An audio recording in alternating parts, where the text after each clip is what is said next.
नमस्कार, सच्ची रिपोर्ट में आपका स्वागत है और मैं हूं आपके साथ निकिता श्रीवास्तव। आइए रुक करते हैं आज की तमाम बड़ी खबरों का। सप्ताह में एक दिन मंगलवार को जनसुनवाई में अधिकारी जनता से सीधे संपर्क करते हैं और आम लोग उनसे कोई भी प्रश्न कर सकते हैं। अपनी समस्या आसानी से जिला अधिकारी तक बता सकते हैं। अधिकारी त्वरित कार्यवाही कर जन समस्या का हल निकालते हैं। आज एक दिव्यांग लड़की चिकित्सा विभाग के ठेकेदार से परेशान होकर कलेक्टर डॉक्टर गिरीश कुमार मिश्रा से मिली। आज बालाघाट में जनसुनवाई के माध्यम से एक दिव्यांग लड़की जो अपने कार्य को लेकर वेतन संबंधित जानकारी एकत्रित कर अपनी समस्या को जिला कलेक्टर डॉक्टर गिरीश कुमार मिश्रा को बताने पहुंची। साथ ही हमारे चैनल के माध्यम से चिकित्सा विभाग के ठेकेदार के बारे में पूर्ण जानकारी दी। उन्होंने भावुक होकर जिलाधिकारी को अपने कार्य को करते वक्त ठेकेदार द्वारा किए जा रहे भ्रष्टाचार को उजागर करते हुए जानकारी दी। क्या कुछ कहा इस दिव्यांग लड़की ने, आपको सुनाते हैं, देखिए इस खास रिपोर्ट में। आपका नाम? देवेश्वरी है जी, क्या समस्या लेकर के आप कलेक्टर साहब के पास आए थे? कलेक्टर साहब के पास मैं अक्टूबर से समस्या लेके आ रही हूँ जी कि मैं खैरलान जी हॉस्पिटल में काम करती हूँ। पर्ची काटने का। वहाँ पर मुझे रोगी कल्याण से पेमेंट होती थी जी।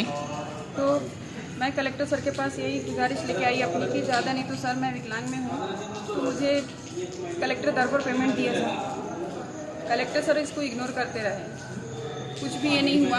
अंतिम में मैं हार गई तो मैंने राजनीति का सहारा लिया। माननीय गौरी शंकर बिसेन उनके पास में गई, उन्होंने लिखित में भी दिए कि बच्ची को कलेक्टर दर दिया जाए।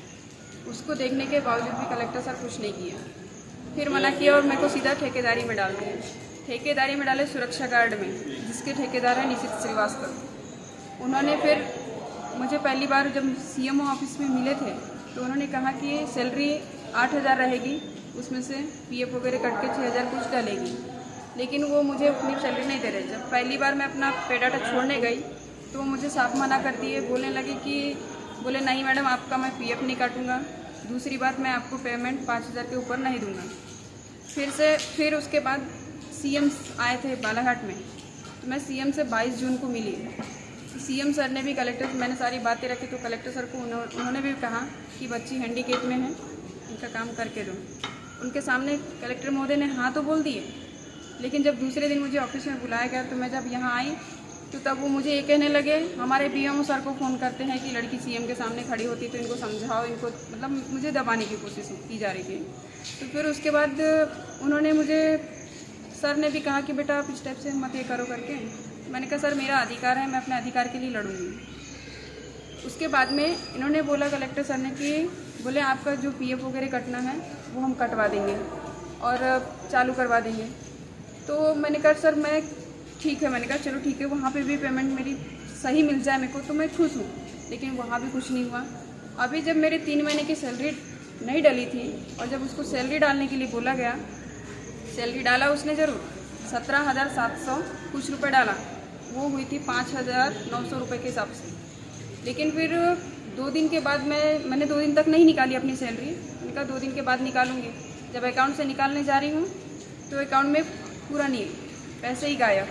स्टेटमेंट एक नहीं 2-2 3-3 बार स्टेटमेंट निकाली मैंने। तो स्टेटमेंट में मैनेजर सर का कहना है कि अगर पैसा बोले कहीं अदर जगह कटता तो बोले स्टेटमेंट में पूरा दिखा देता। फिर उसको मैंने निशित श्रीवास्तव को कॉल किया कि अगर भैया मेरे पैसे मुझको नहीं मिले, पैसे आप ही ने वापस लिए हो, अगर मेरे को वापस नहीं मिला मेरा पैसा तो मैंने कहा मैं कुछ भी करूँगी। तो फिर उसके बाद उनको लगा होगा कि लड़की शिकायत करेगी, कुछ करेगी करके, तो फिर 13 तारीख को उनने 15,000 रुपये डाले हैं, उसमें से 2,700 फिर नहीं डाले हैं। ये सारी कहानियाँ चल रही है। अब जब मैं CM के पास जब गई थी, वहाँ से आई, इन लोग ने मुझे बुलाए हैं यहाँ पे, तो अब ये दूसरा ही मैटर ये कर रहे हैं कि तुम्हारा PF वहाँ से ठेकेदारी से कटवाएंगे। तो क्या हमारा विकलांग होने का कारण, मतलब जो हमारे लिए जो सरकार अधिकार बना रही है, जो नियम बना रही है, क्या उसको पाना हमारा अधिकार नहीं है? नहीं पा सकते हम? दर की ठोकरें खानी पड़ रही है हम लोगों को। क्यों? क्या चाहते हैं आप शासन से? हम चाहते हैं शासन से कि जितने हैंडीकेप लोग हैं, मेरे जैसे अदर और भी है, तो कम से कम ज़्यादा नहीं तो जो पढ़े लिखे हैं यार, तो उनको कलेक्टर दर पर तो दिया जाए। जो काम कर रहे हैं तो बेवजह यहाँ से वहाँ, वहाँ से वहाँ, वहाँ से वहाँ दौड़ा रहे हैं। क्या है ये? किस काम की सरकार है ये? जब सरकार हमारी सुन ही नहीं रही है, तो अभी चुनावी दौरे चल रहे हैं तो चुनावी दौरे के समय में तो बाप बिल्कुल ऐसे कहती है सरकार की पूछो मत, ये करेंगे वो करेंगे वो करेंगे करके। सरकार बढ़ जाती है तो क्या करते, कुछ नहीं करते। ये सवाल पहली बार मैं तो सीएम से मिली थी, फिर भी मुझे न्याय नहीं मिला है। अगली बार मैं सीएम से पूरी हजारों पब्लिक के बीच में सीएम से सवाल करूंगी मैं, क्योंकि हम इतने बुरी तरह से हमको प्रताड़ित किया गया है और इतना दौड़ाया गया है, आखिर क्यों। वर्तमान में आप कलेक्टर महोदय से क्या चाहते हैं? कलेक्टर महोदय से हम चाहते हैं कि हमें ज़्यादा नहीं, मेरे घर में मेरे माता पिता की जिम्मेदारी मेरे ऊपर है। मेरे पिताजी। परिचय? मेरा नाम अमन नामदेव है, मैं प्रगतिशील विद्या कल्याण सेवा समिति का जिला अध्यक्ष। ये बताएं कि आपके यहाँ भी दिव्यांगों के लिए काफ़ी योजनाएं निकाली जाती है, कुछ लोग अभी नौकरी भी कर रहे हैं, किंतु उन लोगों को प्रॉपर तरीके से काम करने के अनुसार पैसा नहीं मिल रहा है। क्या कहना चाहेंगे आप इस संबंध में? ये तो देखो, ये तो जो ठेकेदारी जो प्रथा अपने देश में चली आ रही है और इतने बालाघाट में, ये तो कुल मिला के हनन करने की प्रथा ही है। परंतु ये जो हमारी बहन का जो मामला है, इनको जब रोगी कल्याण से इनकी सैलरी बनती थी तो ये आउटसोर्स में कैसे गए, पहला मेरा क्वेश्चन है। दूसरा ये, जब आउटसोर्स में गए भी तो जो आउटसोर्स में भी कुछ हमारे दिव्यांग भाई जो संगठन के लगे, उनको कलेक्टर दल मिल रहा है। यदि इनको आउटसोर्स में रोगी कल्याण से डाला गया है तो कलेक्टर दल इनको भी देना चाहिए।